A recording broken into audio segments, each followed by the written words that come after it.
नमस्कार मित्रांनो, आज मी तुम्हाला एक सटवाई देवीची गोष्ट सांगणार आहे। ही गोष्ट शेवटपर्यंत नक्की ऐका, कारण यात खूप सुंदर संदेश आहे।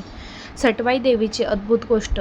खूप वर्षापूर्वी महाराष्ट्रातल्या एका छोट्याशा गावात गोपाळ आणि लक्ष्मी नावाचे एक साधं, गरीब व खूप प्रेमळ दाम्पत्य राहत होतं। त्यांना लग्न होऊन अनेक वर्षे झाली होती, पण त्यांना मूल नव्हतं। त्यामुळे ते अनेक देवाला प्रार्थना करत असत। एके दिवशी त्यांच्या घरी देवाच्या कृपेने एक गोंडस बाळ जन्माला आलं। दोघांचा आनंद गगनात मावत नव्हता। संपूर्ण गावात उत्सवात वातावरण होतं। लक्ष्मीची आई म्हणाली, बाळाच्या 6व्या दिवशी सटवाई देवी येते आणि त्याचं भविष्य लिहून जाते। आपण त्या दिवशी नीट पूजा केली पाहिजे। सटवाई देवीची तयारी। 6वा दिवस जवळ आला। लक्ष्मी आणि गोपाळने घर स्वच्छ केलं। एका कोपऱ्यात सुंदर रांगोळी काढली। ताटात तांदूळ, फूल, दिवा, कागद आणि लेखणी ठेवली। लक्ष्मी मनात म्हणाली, सटवाई आई, माझ्या बाळाचं भविष्य चांगलं लिही। रात्री सगळे झोपले, पण घरात एक शांत दिव्य वातावरण होतं। सटवाई देवीचं आगमन। मध्यरात्री अचानक हलकी प्रकाश रेषा घरात पसरली आणि त्या प्रकाशातून सटवाई देवी प्रकट झाली। ती खूप तेजस्वी होती। तिच्या हातावर लेखणी होती।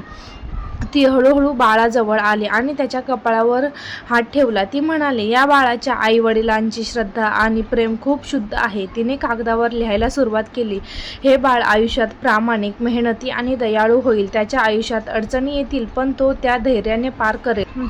त्याच गावात एक श्रीमंत कुटुंबही होतं। त्याच्याही घरी बाळ झालं होतं, पण त्यांना सटवाईची पूजा महत्त्वाची वाटली नाही।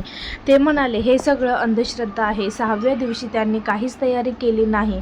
रात्री सटवाई देवी तिथेही गेली, पण तिथे ना आदर ना श्रद्धा। देवी थोडी नाराज झाली। तिने बाळाचं साधं, संघर्षाने भरलेलं भविष्य लिहिलं आणि निघून गेली। काळ पुढे सरकला। वर्ष लोटली। गोपाळ आणि लक्ष्मीचं बाळ मोठं झालं। तो खूप चांगला, प्रामाणिक आणि मेहनती मुलगा बनला। गावात सगळे त्याचा आदर करायचे। जरी त्याला आयुष्यात अडचणी आल्या, तरी तो कधी हार मानला नाही। शेवटी तो खूप यशस्वी आणि आनंदी झाला। दुसऱ्या घरातील मुलाला मात्र खूप कष्ट करावे लागले। त्याच्याकडे पैसा होता, पण समाधान नव्हतं। त्याच्या आयुष्यात नेहमी काही ना काही अडथळे येत राहिले। गोष्टीची शिकवण। मित्रांनो, या गोष्टीतून आपल्याला काय शिकायला मिळतं? श्रद्धा, विश्वास खूप महत्त्वाचे असतात। चांगले संस्कार आणि प्रेम हे खरं भाग्य घडवतं। देवावर विश्वास ठेवून मेहनत केली तर आयुष्य